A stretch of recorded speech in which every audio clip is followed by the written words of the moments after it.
Hi, I'm Josh Elliott. And I'm Paul Dower. And today we are reviewing BlacKkKlansman. Welcome to the channel, Paul. One of my roommates, another film major. We saw BlacKkKlansman. We did. What is it about, Paul? I'm glad you asked. In 1972, Ron Stallworth is hired as the first black detective in Colorado Springs. Basically, he goes undercover. He successfully infiltrates the KKK in Colorado Springs. By having another white police officer pretend to be him in person. So what do you think, Josh? I really liked it. I've never seen a Spike Lee movie before, fun fact, but I really enjoyed this. I thought it was playfully satiric with very serious issues. I completely agree. I have seen a couple of Spike Lee movies. I've only seen his rendition of Old Boy, and that wasn't very good. But I think whenever he's doing something that he wants to do, it's great. This definitely seemed like it was a movie he wanted to do. And I think the fact that it feels so confident, you feel okay laughing at it. Yeah, you buy into it. Wonderfully shot film, too. And the only complaints I really had is that he did some random Dutch angles, which I guess isn't terrible, but it just kind of stuck out to me.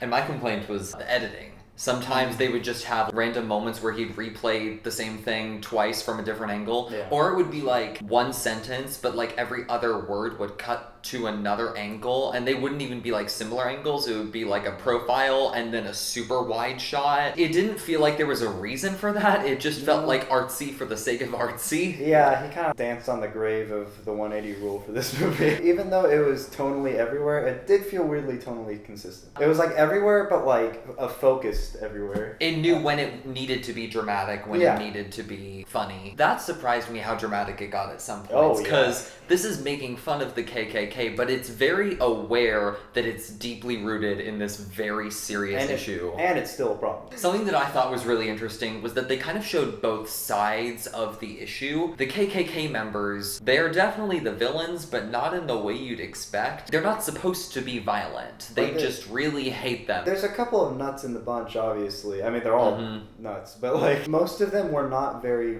violent. Yeah, it's more like a club. An interesting parallel between the KKK and the Black Panther movement in the 70s. That was really interesting. The president of like the college, she would call cops pigs because they were killing and, mistreating black people in the streets. But then like also the KKK would call police pigs because they wouldn't let them do cross burnings. It's just an interesting parallel to call in mind. There's these two sides to this issue, and then the police kind of play a moral center. We're going to spoilers. Go to the time code at the bottom of the screen if you want to avoid spoilers for BlacKkKlansman.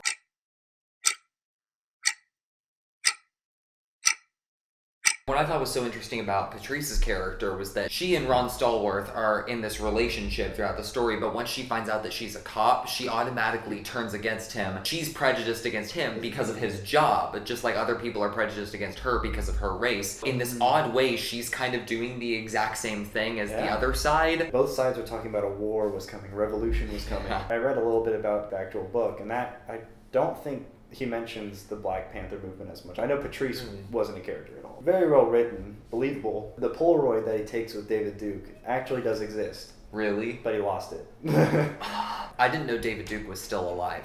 Yeah, I know. Surprisingly, I'm not that involved with the KKK and their dealings. The very end of the movie, they show clips from the Charlottesville riots. Did they release the movie exactly a year after them to the day?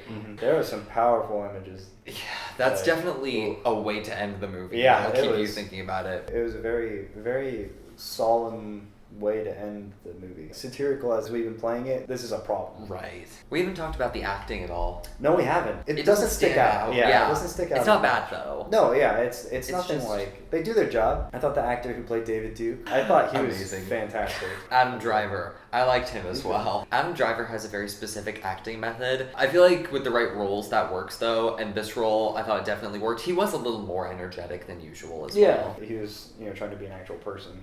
Yeah. I just really like Adam Driver. Sometimes I'm like, I really shouldn't like him as much as I do. I think his subtle acting works a lot better in this because he's lying a majority of the movie. Also the lead. I did not know it was Denzel Washington's son. He did the role that he needed to do. I mean, he had some charm, like, here and there. But for the most part, the way he played the role was, like, he wants to act as, I guess, white as possible. And I kind of got that from that performance. Especially when he's interacting with, like, the police and just other, like, white people.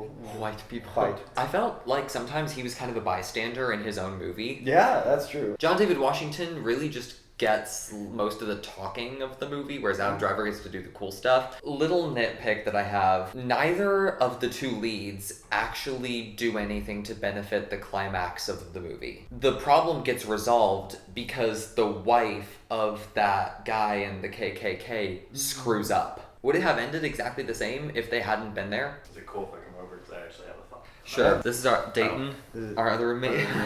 Also a film major. I think the Klan's ultimate downfall, I'm not going to be here for long, so it's fine, but is their own ineptitude in that the wife of the major nutcase in this movie accidentally kills the nutcases, and she just can't place this bomb where she thinks she needs to, and panics and puts it down. Yeah, it was very placed. Kind of funny too. Like it was just like, okay, yeah, it was because you guys can't do things.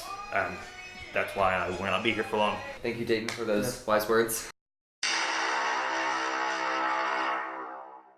I thought this was quite the firecracker of a movie. It's very satiric and funny, but it's also very aware of the very real issues that it is portraying. I will give it an 8. I agree. I think it is definitely a firecracker. I think Jordan Peele threw a bunch of money Spike Lee's way, and Spike Lee was able to do what he wanted. You have to respect, his vision. I think it was completely his vision. I don't think he cleaned it up as much as he wanted. Like, there was a bunch of editing issues. Maybe not issues. They're stylistic, but just for style's sake. A lot of weird shots. It just kind of felt jerky. So I'd probably give it 8 out of 10. Dayton, do you have a rating? I mean, they summed it up pretty well. I really don't have anything to add to that. But rating-wise, I'd say 8 out of 10 is very, very accurate. So the final verdict is an 8 out of 10. Yeah. So, what did you think of BlacKkKlansman? If you saw it, be sure to let us know in the comments below. Peace out.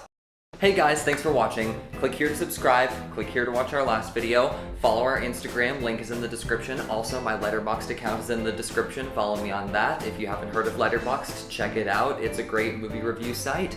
And yeah, thanks for watching.